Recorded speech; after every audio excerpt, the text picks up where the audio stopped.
Home of America's premier comedy showcase, the world-famous improvisation. It's A&E's and Evening at the Improv. Tonight, starring Henry Sanders. And featuring the comedy of Tim Wilson, Rich Voss, Kiwi Rogers, Auggie Smith, and special guest, Judy Gold.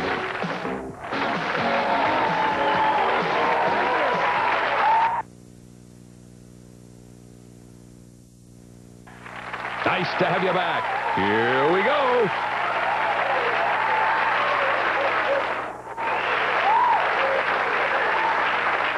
Our next comic is from Portland. And this is his first national TV appearance. So please make him feel very welcome. Auggie Smith.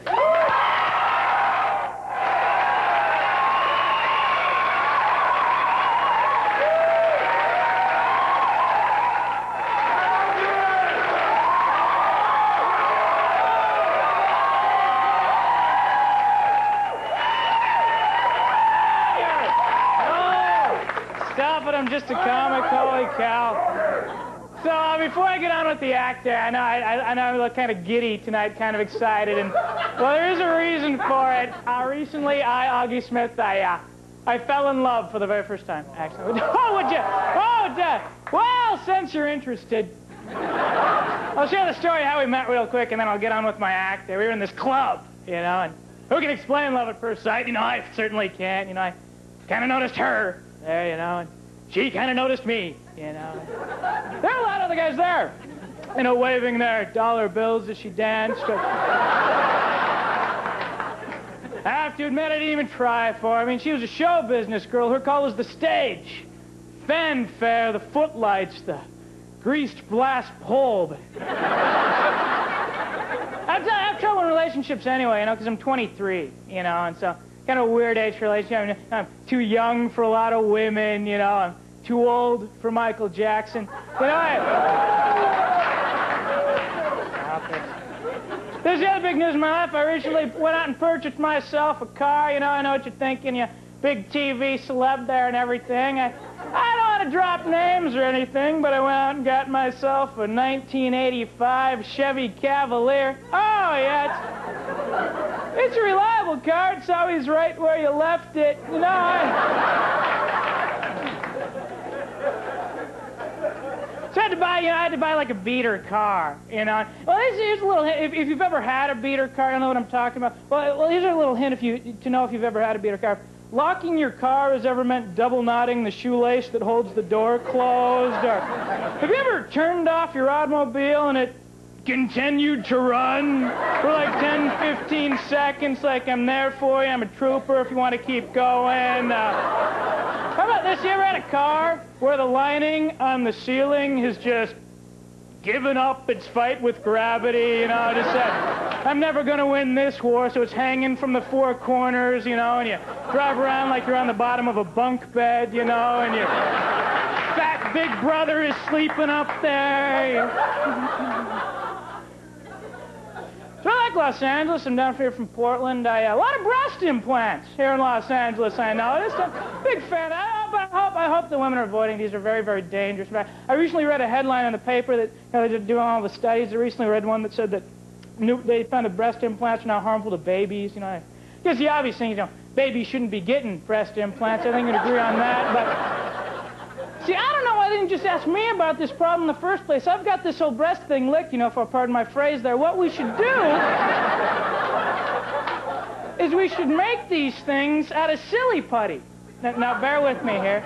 Because I know I ate a ton of that stuff when I was a kid, you know, and it never hurt me. And secondly, when you did this, you could see your face print. And so, well, every Sunday morning you could roll her in the comics there and read them off her chest, you know. Hey, did you see Beetle Bailey? Oh, look in the mirror. You know. Thank you. So I am 23 years old, and I gotta say I'm kind of worried about my generation. I don't mind telling you guys. Because, you know, my generation become these wimps, man. We don't do anything anymore. I mean, my generation, man, we don't smoke anymore. We don't drink anymore. We don't abuse drugs anymore. We don't have sex with everything anymore. So all of a sudden, this stuff has become bad for you. I'm talking to my grandfather on the phone recently, and I'm thinking to myself, man, this is a generation that knew how to live in America, man. I mean, these people were made of iron. I mean, a guy would come home from work in America in the 1950s, you know, because this is back when people had jobs, you know, and he would come home to his wife there, you know, because this is back when people stayed married and that kind of thing, you know. And all of a sudden, it'd be cocktail hour for these people, man. They'd start throwing back there Manhattans and martinis and sidecars and scotch and vodka and kerosene, whatever they could find there. And then, man, they'd want to go out because they got that kind of cash, you know, so they jump their big, huge American-made Ford Universe toxic Avenger of a car that just spews noxious fumes out the back there, man. Just cutting a wake in the ozone as they drive down the street in this cloud of smoke. Just spotted owls dropping dead on the trunk of his car, man. They pull up to the restaurant, they don't care what they eat. They order a big, thick, red, rare, raw steak with just cancer dripping off the sides there, man. You just gotta take your knife and hack the malignancy away, you know, and you're drinking the whole time. Big mugs of bacon grease, just throwing them back there. Breaking raw eggs down your throat, having contests to see you get the highest cholesterol level going. If you had 4 figures, you were a man, you know, and you keep eating and drinking. The table looks like a scene from Caligula, and then you just bring out a live pig and you just take a bite out of the side of him and he'd squeal away there, and then the fat would just clog your insides, and the waiter would come and give you the Heimlich all over the table there. You'd start eating it again, the first example of recycling, man.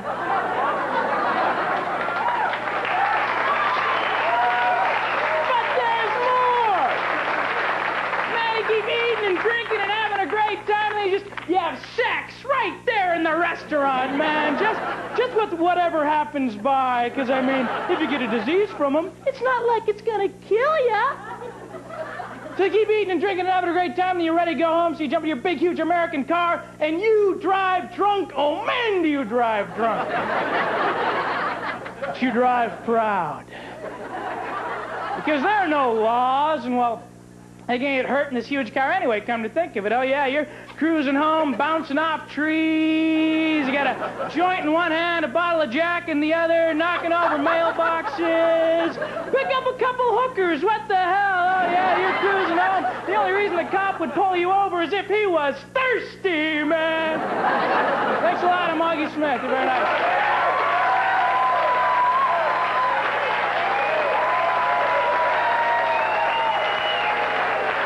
Don't touch that remote, We're still not finished with the comedy on Evening at the Improv. Stay tuned. Auggie Smith.